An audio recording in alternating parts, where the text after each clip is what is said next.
And we are live. Hello, everyone. Welcome back to a new episode of Lunch Debates. I'm your fellow co-host Dibo, back after a 2-month hiatus. The hiatus was super long. So sorry about the long wait, but with the holidays being around a couple weeks before the end of 2024, I'm back. We are on our MJ comeback era. And yeah, man, just a quick recap on what's happened with this semester. Me, my junior year of college, it was just crazy. The workload, it was just too much to handle. Just keeping up with what I had to do with my classes, as well as managing this podcast and our socials. So because of that, and with the social media job I had, managing content for this one company with their platform. But you had all those things together. Yeah, it was a very stressful end of 2024 for me. I can't lie. Throughout these past couple of months, I experienced a crap ton of burnout.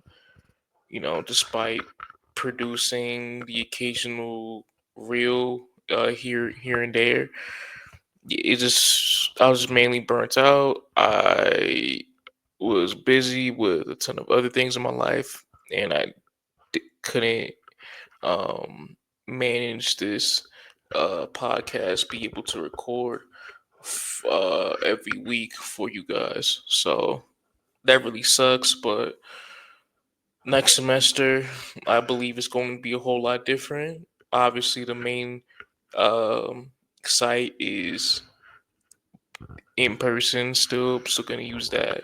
But for this episode, obviously with my school's fall semester being over, we are doing this virtually through StreamYard, which very very handy. So please excuse me if I'm being well, excuse me for being a lot rusty. See what I did there? Like, it's been a long time since I've done this, record a podcast. So excuse me if you see a lot of, like, I don't know the word to say, but just a lot of mistakes, a lot more mistakes, compared to the other recent episodes before the hiatus. So please forgive me and stay with me, y'all. But if you guys are here, thank you for taking time to watch this podcast episode. Make sure to drop a like and um, drop a comment in the comment section down below in this video.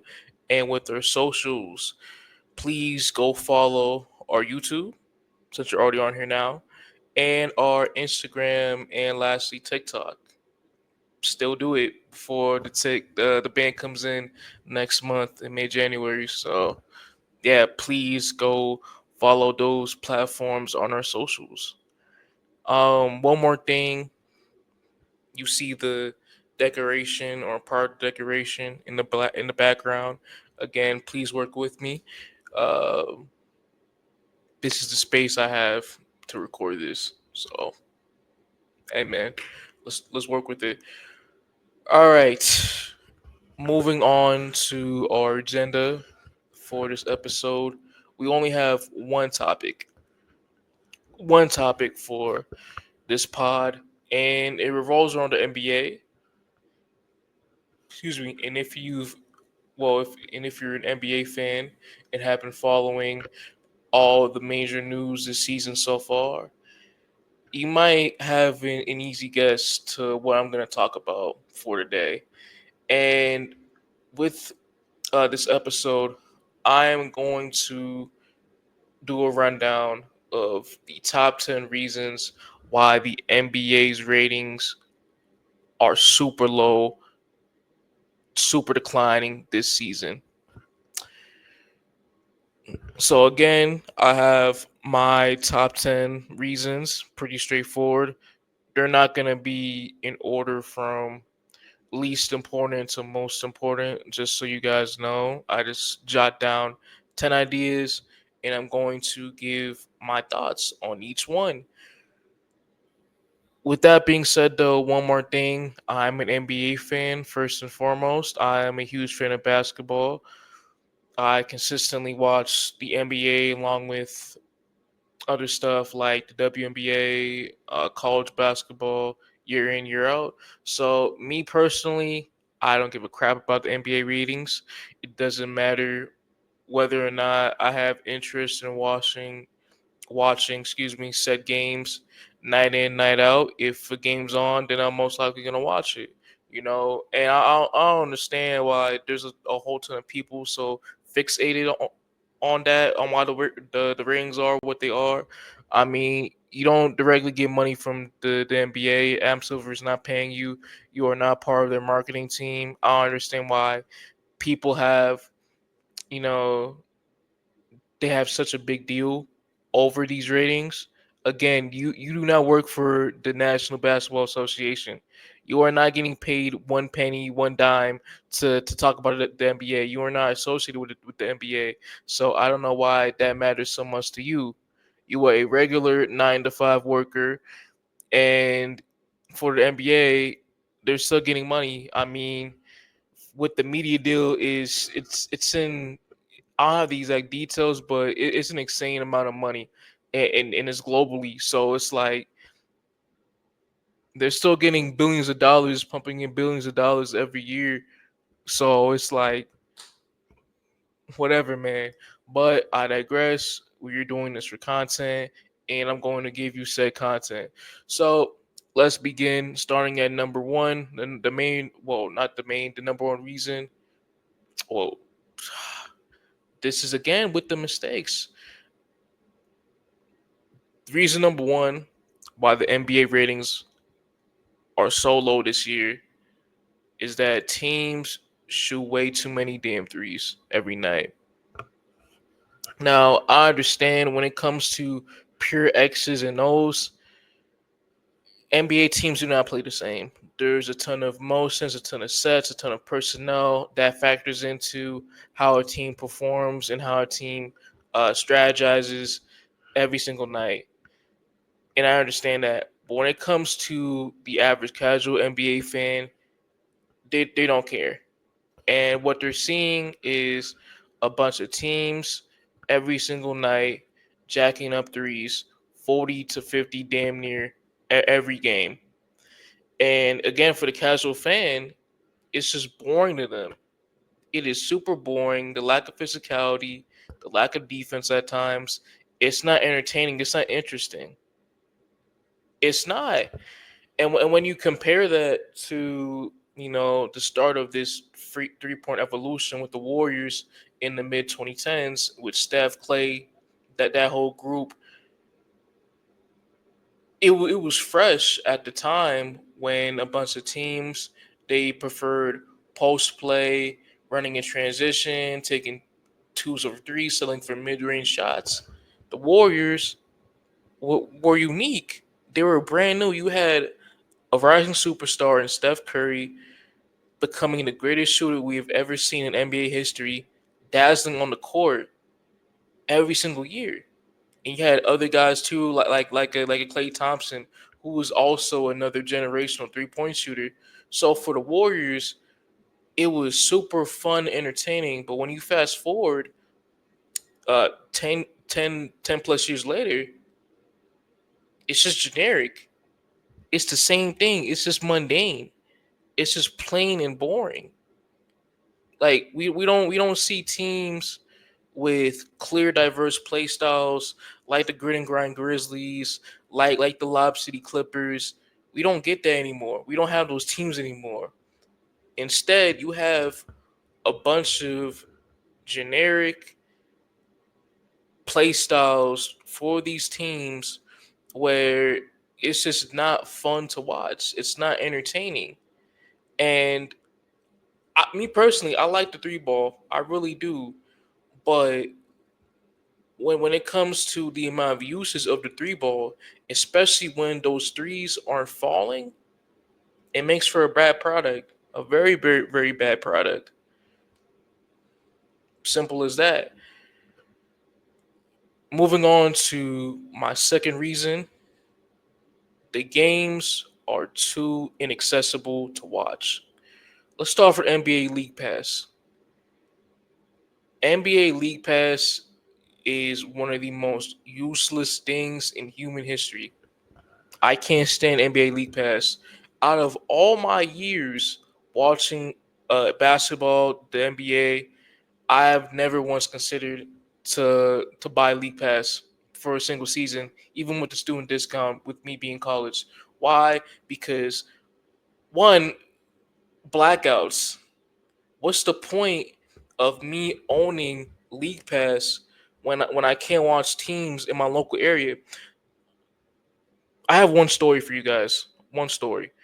It was a few years back, around 2019, and before the season started, um, if for all my Denver viewers, my Nuggets fans, there was a contract dispute between numerous TV networks like DirecTV, which my family had that before we eventually canceled that our subscription.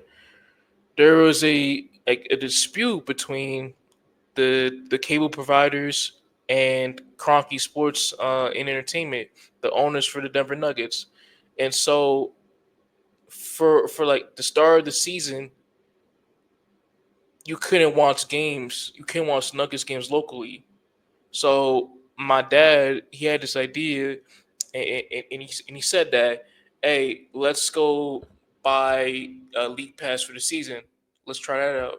And I told him that you can't do that because they black out Nuggets games if you live around the area. So he was like, "Well, that's pointless." And we just had to live with the fact that we couldn't watch Nuggets games live on TV for the time being. For the NBA, you putting all of these games on a streaming service where local fans can even watch their own team play. An expensive streaming service, a streaming service where, the, again, the quality fluctuates at times as well too. The quality gets very poor. That is very very bad when you compare other leagues like the NFL. The NFL is it's so accessible. I know with the recent moves having Peacock, um, Prime Video, select games on those services. I know that that's like declined their accessibility, but at the same time, the NFL is super accessible still. When you buy NFL Sunday ticket, you get all the games, no blackouts, zero. NBA, it's a lot less different. Again, with the NFL, you have a select game on um, NBC, a nationally free service, a free channel that everybody can watch. Again, the NBA, you don't have that. And so over these past few years, you've seen more and more people illegal stream using Met streams, Stream East, and I'm one of them especially. And it's all because it is too damn expensive to watch your team and the rest of the league play. Too expensive. So the NBA, they have to fix that. They need to fix that badly. All right. Moving on. Number 3, poor marketing when it comes to young talent. Let me start off by saying this. It is a damn shame that a team like the Oklahoma City Thunder is not getting as much media love as they should be getting this season. Heading into the year, it was so obvious. It was so obvious that they were going to be an elite team. You had a superstar, a borderline top five player in Shea Gilgeous-Alexander, who was a finalist to win MVP. You had two of his running mates in Cher Holmgren and Jalen Williams, who were very caliber players to make the All Star team this season, and a great supporting cast of role players too as well. And for OKC, they exceeded a ton of expectations, making being the one seed in the West last year, and eventually losing to the finals runner up, the Dallas Mavericks, in the second round in 6 games. It was so easy to predict that OKC would be a powerhouse this year. Yet for the NBA, just you're seeing a lack of coverage, you're seeing a lack of primetime games for the Thunder, and it just boggles my mind that Adam Silver and the rest of the higher ups didn't try hard enough to push a young team like OKC, even another young team like the Houston Rockets. Why aren't they getting any more love? Or the Orlando Magic too? The three young teams who I just mentioned have all-star caliber players, even superstar potential players at that, who who made the playoffs last year, or if they didn't, came super close, damn near being a playing team, exceeding expectations, and uh, you didn't make a good enough effort to put these teams on TV more, to give them more primetime games, to have media personalities talk about them more often. But no, we're just going to stick to the same mundane thing with Steph, KD, and LeBron carrying the marketing in this league. I love those three guys. I love them. Big part of my childhood. But at the same time, there has to be a point where you have to pass the torch up. You have to give these young and talented teams a chance to shine. And we're not getting that at all. We're not seeing these young teams emerge in the mainstream NBA media because the league itself is not letting those teams shine. That makes no sense to me. In the NFL, it doesn't matter if a talented player or a talented team is playing in a small market.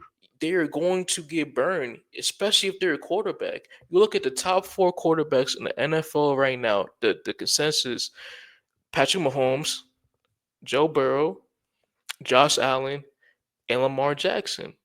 All four of those QBs I mentioned play in smaller markets, but it doesn't matter because you get to see all their teams play, all their faces are all on the huge promos. They're all in the commercials every season. You get to see their face time and time again.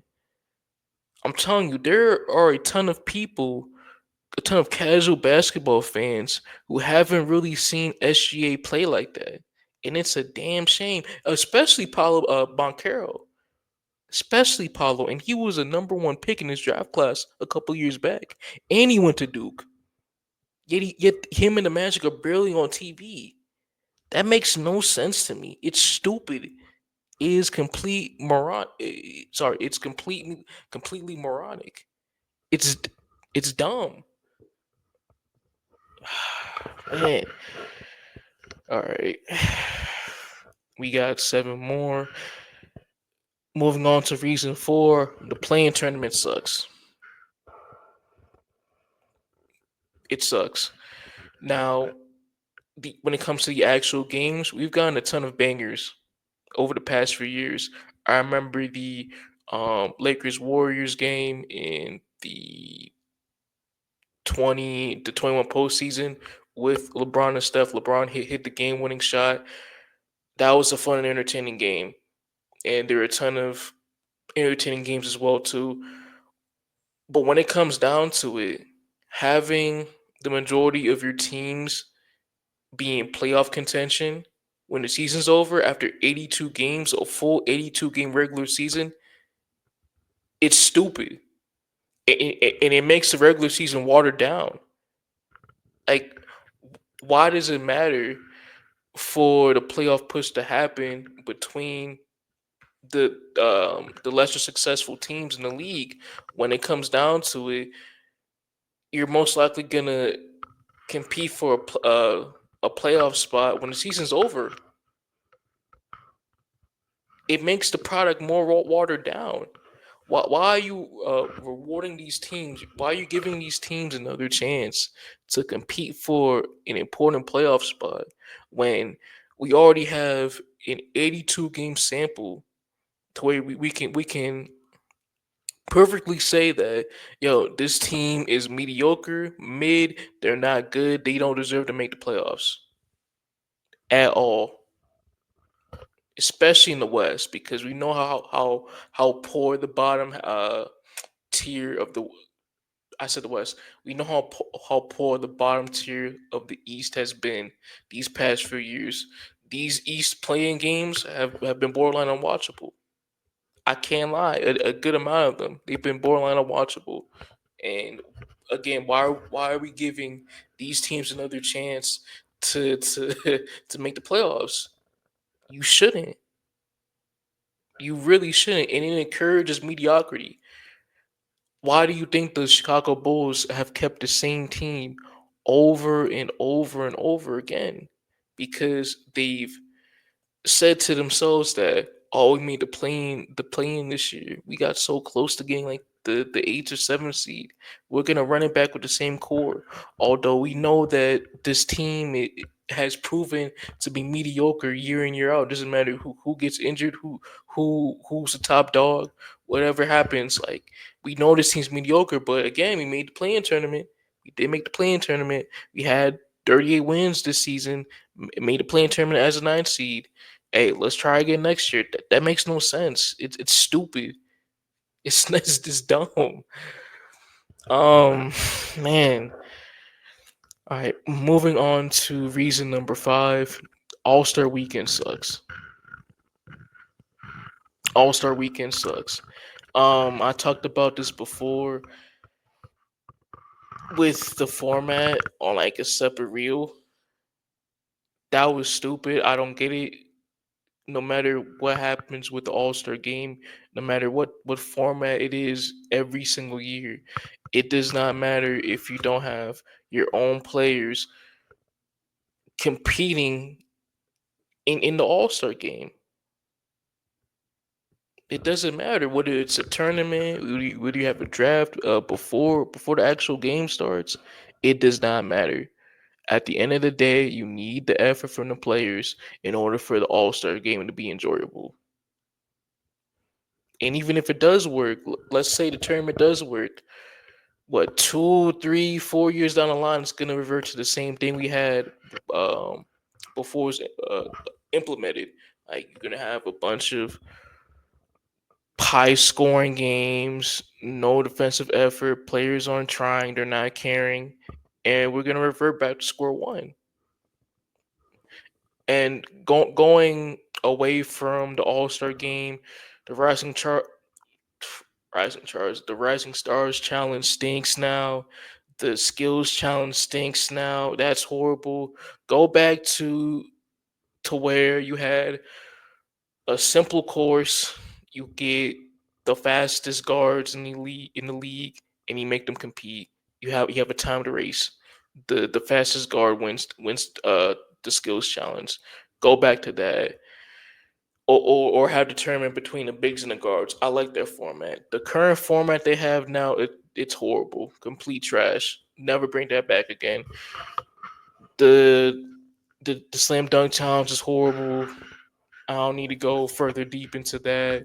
We know how bad it is having a bunch of bench warmers or like two-way guys try to dunk, hype the crowd up. That's not gonna work. It's complete trash. The venues have sucked the past couple of years too. Why did we have an All Star game in Utah? The fans weren't in it at all. They didn't care. It's just bad. All Star Weekend is such a bad product. It's not good anymore, and it's a damn shame because it's supposed to be a spectacle. You're supposed to have your fans so engaged and enamored in the events that are going to happen. And it was like that not even a decade prior, like even with Chicago, Charlotte was solid. You have to make it intriguing to your audience. You have to make it a spectacle once again. And we're not getting that. It's just bland. There's no hardness, man, and it's a damn shame. Zero. I don't get it. I really don't. Moving on to our bottom half, we're starting off with reason number 6. The games start too long. I shouldn't have to wait 10, 15, even damn near 30 minutes to watch an NBA game. I'm sorry, but that's just plain stupid.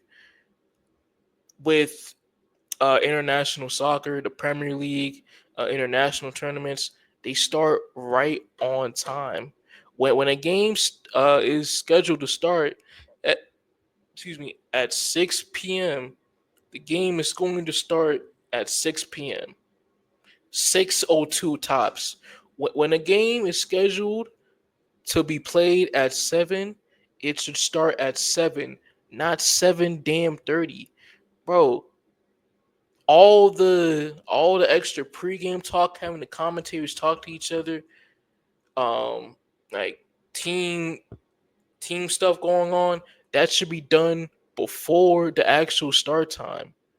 You have what for these networks and these pregame shows, you have well over an hour to do that. So just get all that stuff out the way before the actual game starts. It shouldn't be that hard. It should not be that hard because, frankly, a ton of these games are, a ton of these pregame shows are filler anyway. It's just the same questions like, oh, is player A going to step up? Da, da, da, da, da, da, da. Who's more important to this team, player A or player B? It's just the same question. So it shouldn't be that hard to just move all the theatrics to the pregame show and all that stuff.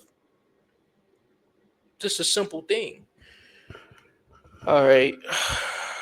Number 7, the presentation with these networks, broadcasting their games, mainly with ESPN, it's very poor. Very, very poor.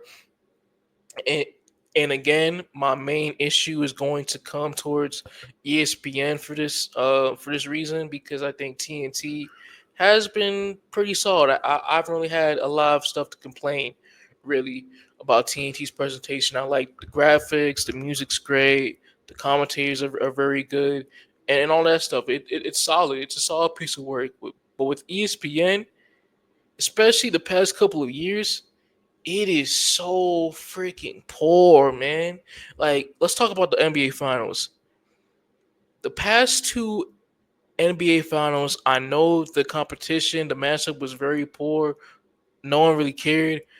But at the same time, ESPN's presentation was god awful. It didn't feel like the finals at all. It didn't feel like the NBA Finals at all. The music, I don't understand. I will never understand why ESPN changed the theme song for the finals in the overall playoffs. That was one of the dumbest decisions they have made with the NBA in their entire history. The previous theme was completely fine. It got you hyped. It got you into the game along with the great presentation. Nowadays, like the dun, dun, dun, dun, dun, dun, dun, dun, dun, dun, dun, dun. Bro, that's whack. That's not a playoff worthy theme. It's whack. Like watching Nuggets see in the finals, it felt like it was a regular season game in Wednesday on January. It's like what? What are we doing here? This is swaggerless. It's got no flavor. Nothing. It's there's no hype to it. Um I'm gonna talk about this later, but again, the pregame stuff, NBA countdown. I don't really like that show at all. I think the chemistry is super poor. It doesn't mix at all between the analysts, talking together, and Malika Andrews. I just think it's very forced. A ton of their segments, a ton of conversations they do when they're interacting with each other. It's not good. All right, it, it's really not good. It's a poor watch. Like typically before game starts, I have it on in the background and don't pay attention to it most of the time because it's not that good.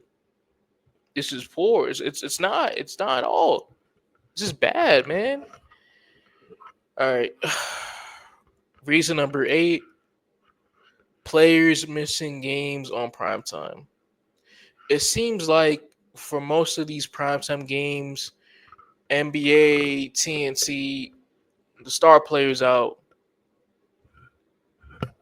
Simple. Like if I'm watching a marquee matchup, let's say it's Suns versus like Suns Mavs. Most likely you're gonna have a star player being out of that game, whether it's Katie, D Book, Luca, Kyrie got something going on. You're not gonna have all the players going up against each other, man. And it just sucks. It really sucks because when it came to the 2010s, early mid 2010s, before the rise of load management, the stars always showed out and played. They always did. You had D Rose going up against the Miami Big Three, Kobe going up against Dirk, Melo going up against what, like Paul George and the Pacers. All those players played. It was almost a guarantee they would play on that special primetime night. But now it's just, bro, that era is over. The players aren't playing. Like, let's look at the schedule. Let's look at the schedule for the upcoming week. I know the Thunder are gonna play the Magic tomorrow on prime time. Well, now Paulo and Franz Wagner, they're both out, so they're not gonna play. So what's the point of even watching? Like I don't. It's a prime time game, and we're not here. I'm sorry to Jalen Suggs, but we're not here to see Jalen Suggs be the main option. No, we're trying to see Paulo and Franz. We want to see them whooping, but they're not whooping. Let's see, like it's just mad players being out, mad star players being out. It makes for in a like a not watchable experience. I remember the Heat Bucks game early in the year. I think they played it in Miami. It was on TNT.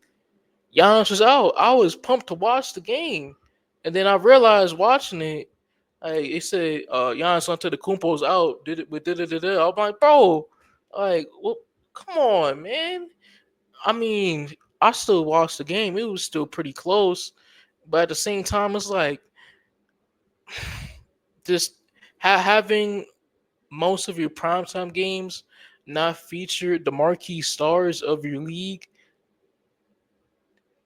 Like, it's just why? What are we here for? What are we doing? Like it's not a marquee matchup if you don't got all the marquee star players playing in that set game. This is whack. This is really whack. You know? Um yeah, we got two more here.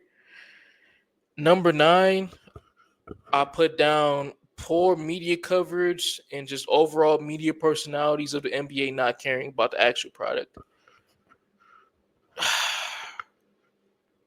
ESPN, TNT, NBA Countdown, Inside the NBA, they're both the biggest like culprits here, especially inside the NBA. Now I know a lot of people love the Inside the NBA, that whole TV show, and I love it too. It was a big thing in my childhood. Me watching it the night after the Thursday night games, watching on NBA TV before I had to go to school in the morning. That was always a great experience as a young sports fan. But at the same time, inside the NBA has cooked the perception of the league because you got the main media personalities, like especially with Chuck and Shaq, just crapping on the league and its players night in, night out, saying, "Oh man, they're not playing as hard as they did back in my day.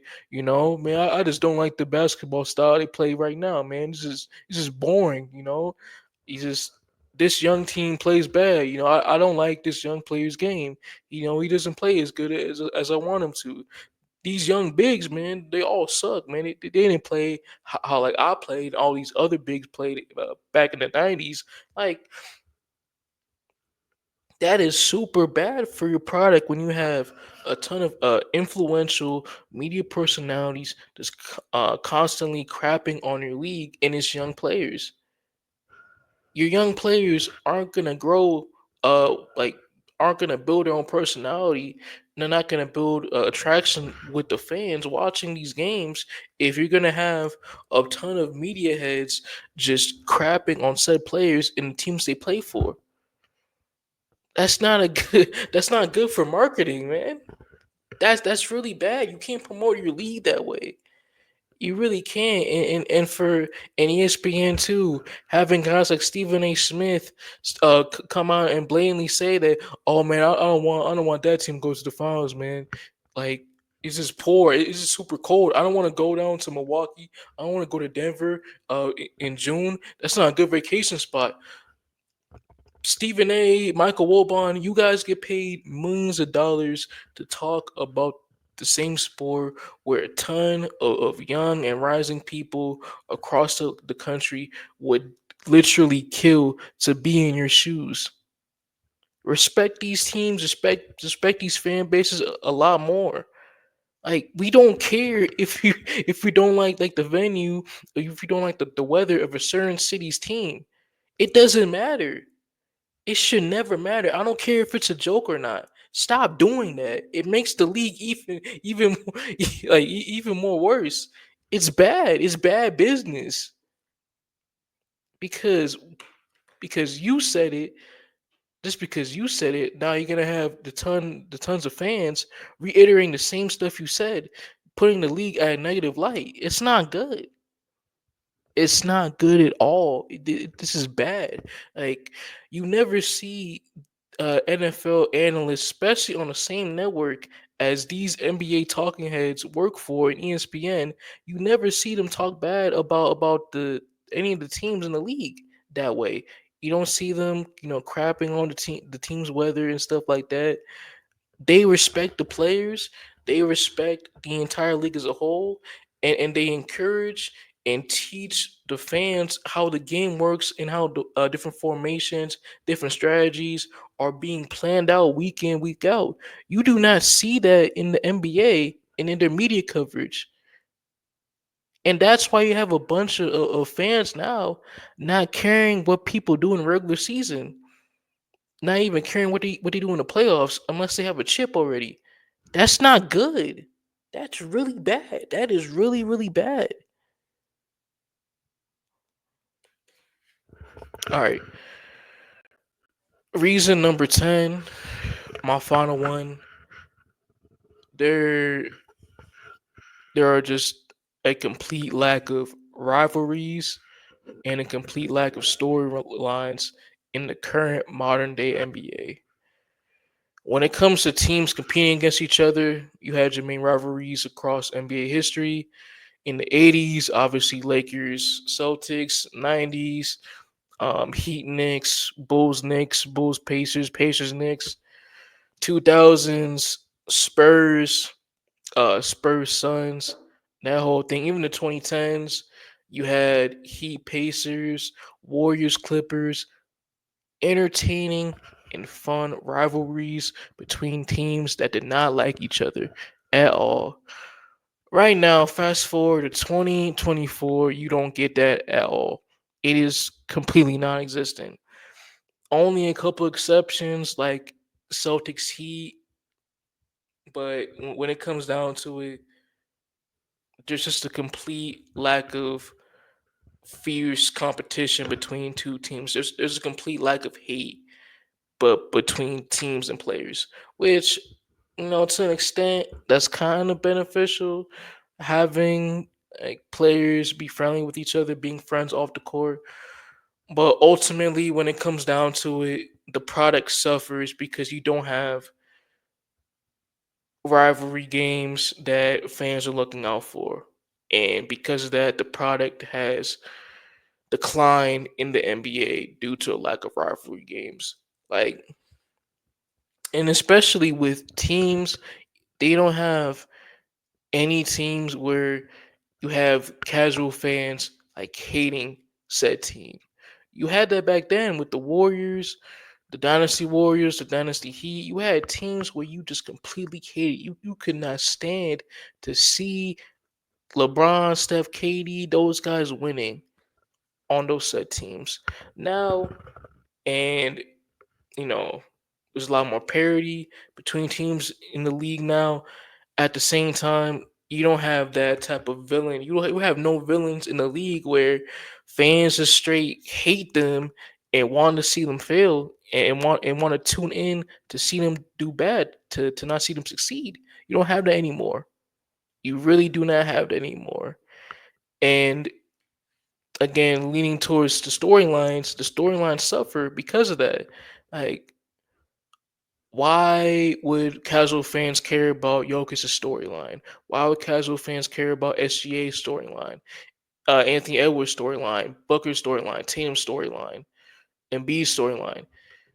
There's just a complete lack of storylines in the entire league. It's just bland.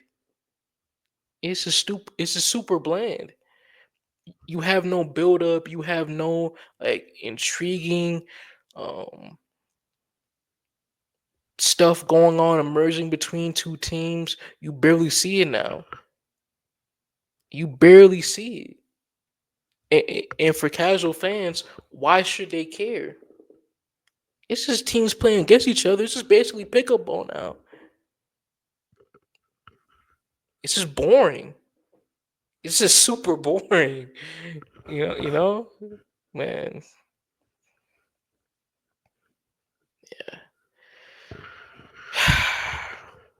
And that is it. Top 10 reasons why the NBA ratings are down. Will it get any better? I don't know, man. It's probably gonna get worse. I can't lie. Once LeBron retires, it's just gonna take a huge steep, even lower, unless the NBA finds a new face of the league. To me, it should be Wemby. I know he's European and that doesn't really fit the mold of the star player of the league, or over the NBA's history. But when it comes down to it, I think Wemby has the personality and he has the talent to take that mantle from LeBron. But we will see. It's not looking good, man. It's really not. The face of the league, LeBron, Curry, and KD. I know they're playing at a high level still at their old age. They're not gonna be here very long. Like in the next 5 years, they're all gonna be gone, most likely. And at some point, you gotta have a player or players that can take that charge, that can take that mantle for the league to market as the next guy. We're not seeing that build up, man. We're just not seeing that build up. All right. If you guys are still here, thank you all for watching. Mm, not really too long compared to previous episodes, but still a decently long episode. Again, thank you all for watching. If you guys are still here, make sure to drop a like and comment down below in the comment section. Subscribe to our YouTube as well as following our Instagram and TikTok. We drop a ton of great content on there as well for you guys to interact with. And yeah, man, thank you all for watching and peace out.